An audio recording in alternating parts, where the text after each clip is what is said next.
Bismillahirrahmanirrahim. Assalamualaikum warahmatullahi wabarakatuh.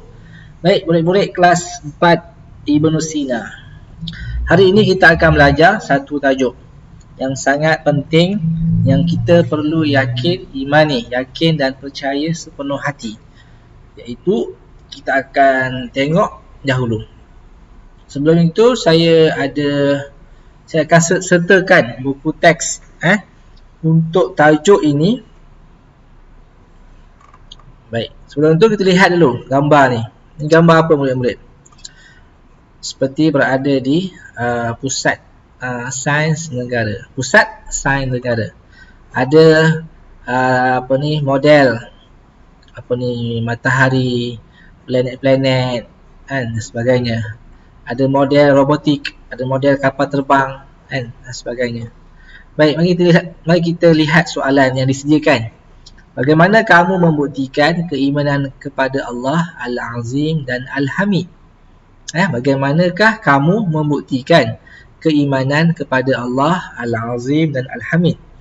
Untuk menjawab soalan ini, kita kena tahu dulu apakah makna Al-Azim dan apakah makna Al-Hamid.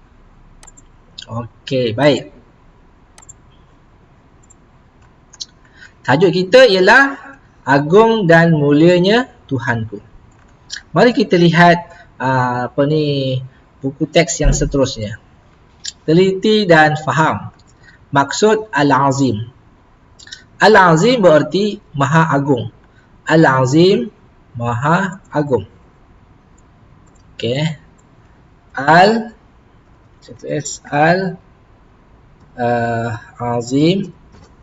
maknanya apa? Maknanya Allah Maha Agung. Okey, Al-Azim artinya ialah Allah, maknanya Allah Maha Agung. Okey, Maha Agung. Nama Allah Al-Azim bermaksud Allah Subhanahu Wa Taala Maha Agung daripada segala sesuatu. Dan tiada makhluk yang dapat menandingi keagungan dan kehebatan Allah Subhanahu Wa Taala.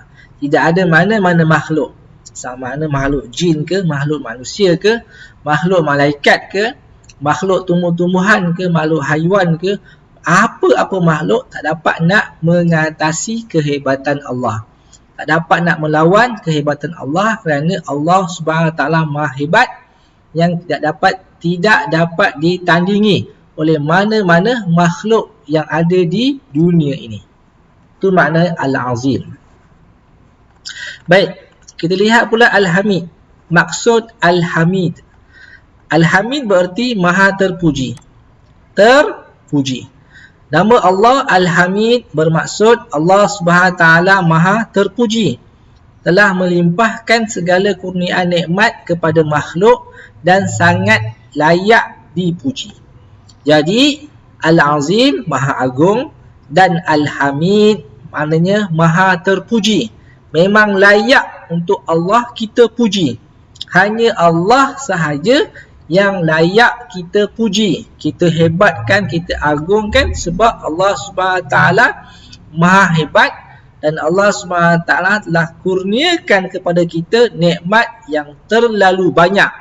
Nikmat mendengar, nikmat melihat, nikmat bercakap, nikmat merasa dan sebagainya. Oleh kerana Allah telah beri kita banyak nikmat, kita wajib mesti memuji Allah Subhanahu Wa Taala. Baik, kata kunci dia Al-Azim maknanya Maha Agung. Manakala Al-Hamid maknanya Maha Terpuji. Baik. Baik murid-murid, mari kita teliti dan fahami dalil nakli nama Allah Al-Azim dan Al-Hamid. Apa makna nakli? Nakli maknanya dalil daripada Al-Quran ataupun hadis. Manakala dalil maknanya ialah bukti. Baik, Ustaz, sungguh hebat rekaan saintis di pameran ini. Okey, jawapannya, walaupun rekaan saintis ini hebat, tetapi sebenarnya ciptaan Allah lebih hebat. dengan nikmat akal yang diberi, mereka mampu mereka pelbagai rekaan. Dengan nikmat akal yang diberi, mereka mampu mereka pelbagai rekaan. Baik. Wah, sungguh maha agung Allah Subhanahu wa taala. Selayaknya Allah Subhanahu wa taala dipuji. Sebab apa? Sebab Allah Subhanahu wa taala telah beri nikmat akal kepada manusia. Dengan akal manusia ini barulah mereka mampu untuk mereka pelbagai rekaan. Kalau dia tidak ada akal seperti orang gila, adakah mereka mampu untuk mencipta kapal terbang? Jawapannya tak boleh, tak mampu sebab dia tak ada akal. Kan? Manusia haiwan yang tidak ada akal fikiran, dia tak dapat nak cipta kapal terbang, motor, kereta. Tetapi yang cipta kapal terbang, kereta, motor, basikal adalah manusia yang memiliki akal. Jadi akal fikiran itu siapa yang beri? Yang beri ialah Allah Subhanahu wa taala. Untuk sebab itulah selayaknya kita mesti memuji Allah Subhanahu wa taala.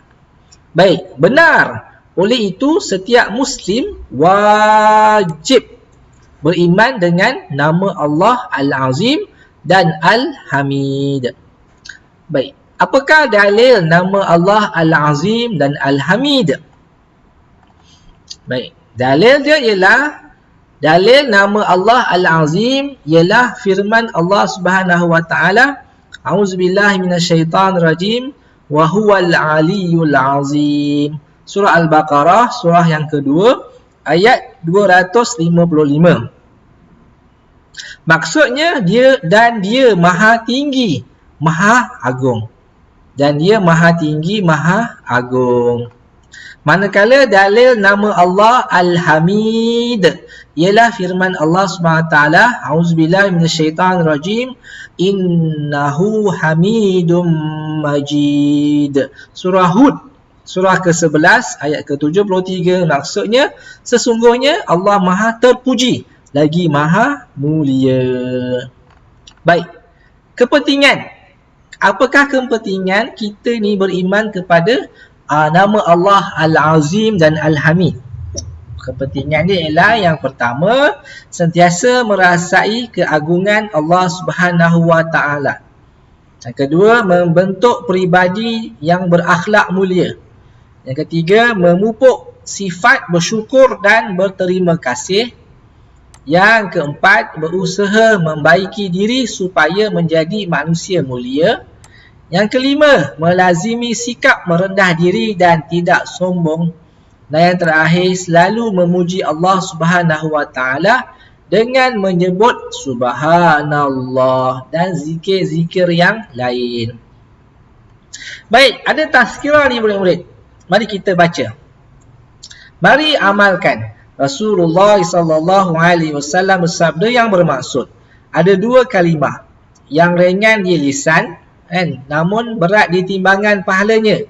Mudah disebut tetapi pahalanya besar. Dan kedua-duanya dicintai Allah, iaitu ucapan Subhanallahi wa bihamdi dan Subhanallahil azim. Hadis riwayat Bukhari dan Muslim. Mari kita baca sebanyak 10 kali. Subhanallah wa bihamdihi Subhanallahil azim. Semua murid sebut Subhanallah wa bihamdihi Subhanallahil azim. Subhanallah wa bihamdihi Subhanallahil azim. Subhanallah wa bihamdihi Subhanallahil azim. Subhanallah wa bihamdihi Subhanallahil azim.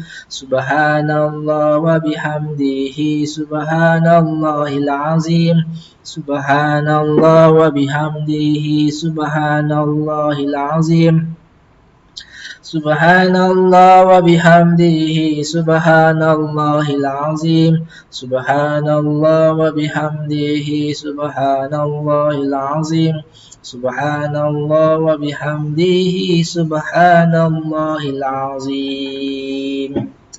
Baik murid-murid, diharap murid-murid dapat menguasai dapat memahami maksud Al-Azim dan Al-Hamid. Fahamkan dahulu maksud Al-Azim dan maksud Al-Hamid. Kata kunci dia Al-Azim maknanya Maha Agung, Al-Hamid maknanya Maha Terpuji.